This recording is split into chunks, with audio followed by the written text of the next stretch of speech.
तो इस वीडियो में हम लोग समझेंगे energy density in the capacitor.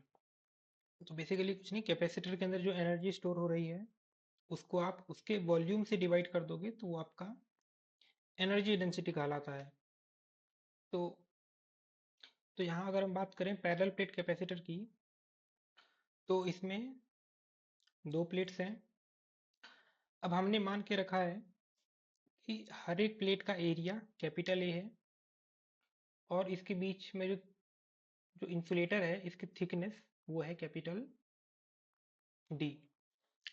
असल में कैपेसिटर कैसे बनता है कि पहले हम एक इंसुलेटर लेते हैं और उसके दोनों साइड में एक कंडक्टिंग लेयर लगाते हैं और फिर इस कंडक्टिंग लेयर से हम वायर जोड़ देते हैं, तो ये बन जाता है हमारा कैपेसिटर। तो बीच में यहाँ भी इंसुलेटर भरा हुआ है, वो हमने दिखाया नहीं है लेकिन यहाँ पे भरा हुआ है।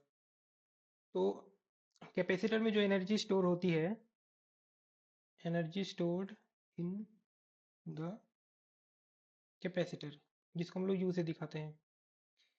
टोटल एनर्जी जो कैपेसिटर में स्टोर हो रही है वो है हाफ सी वी स्क्वायर।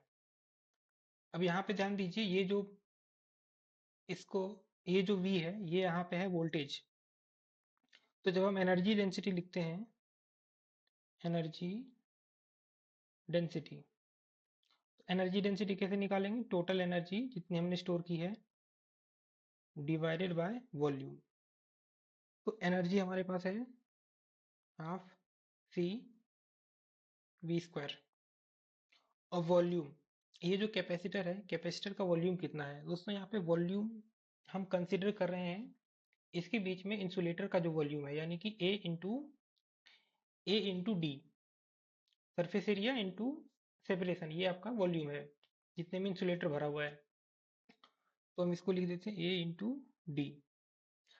अब हम लोग ये जो डेरिवेशन कर रहे हैं ये कर रहे हैं हम लोग पैरेलल प्लेट कैपेसिटर के लिए। तो पैरेलल प्लेट कैपेसिटर का जो कैपेसिटेंस होता है वो होता है ए इप्सिलॉन बाय डी और साथ में ये voltage square divided by A into D. तो अब देखो ए कट गया तो क्या बचा?